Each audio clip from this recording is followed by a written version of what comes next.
In this video I'm going to talk about one of the main things and one of the main reasons that keeps us stuck where we are and keeps us from experiencing the transformations that we're wanting to experience.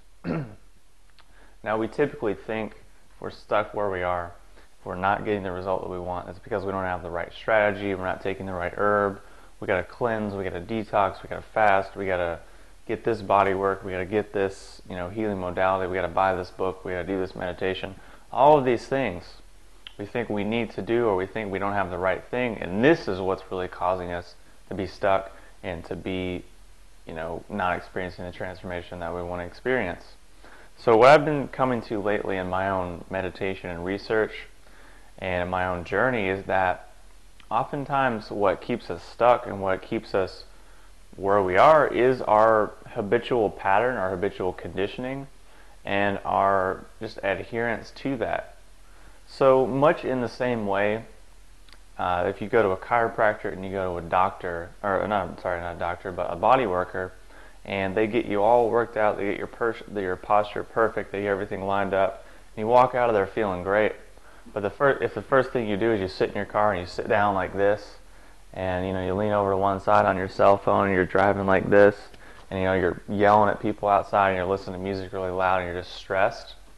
what real good was that body work? Because you're just reverting right back to the same patterns that caused you to need the body work in the first place.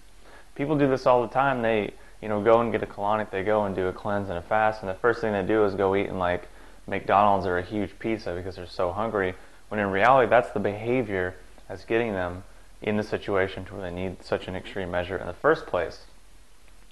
So what's more important and more higher leverage and more effective is to just sit down and examine and go inside and do some work and figure out what is the pattern that's creating this condition in the body. Because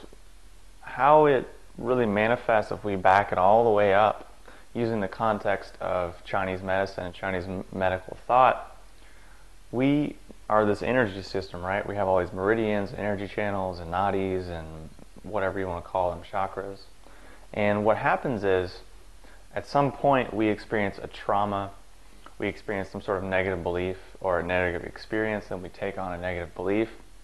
And we take on beliefs, we take on thoughts, we take on assumptions about reality which aren't actually true and aren't actually good for us or the people around us, but we just take them on because we think that they're true, or we just are experiencing a wound or something that's painful, and what the body does is just envelopes it and kind of like protects it so it doesn't leak out and harm the rest of the body. So in a sense, these beliefs, these negative feelings and experiences that we have that go unprocessed basically lodge themselves all over the energy system, and then that manifests as liver this or headache this or lower back pain or knee pain or whatever it is, when in reality, if we take it back, we say, what's blocking the energy flow here? What's really damming up the flow of this energy? And usually it's some sort of negative belief, some sort of trauma, some sort of thing that we're having or we're holding or we're being that is in contrast with and in discord with our own true nature and our own inner truth. Which basically you might think, oh, that sounds like total crap. We don't have inner truth, we don't have any of these things. Well, in just a purely physical basis, we have something like trillions and trillions and trillions of cells. And each one of those cells has within it like 6 feet of DNA, which you gotta think that's a lot of information. And if you multiply that out times, a couple billion, trillion times, that's a lot of information that's just all in our system that's interfacing with our nervous system and interfacing with our unconscious subconscious mind pretty much all the time. So we have access to a lot of information, we have access to truth,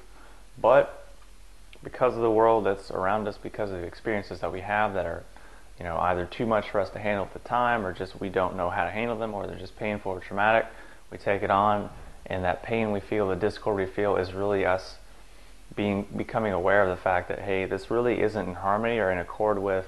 what we really know to be true on a deep, unconscious, cellular level. So that's really one of the main things that keeps us stuck. It keeps us from really experiencing a transformation or healing or an evolution or personal growth or development or whatever you want to call it. So if you have any questions or comments, post them below, and I will talk to you soon.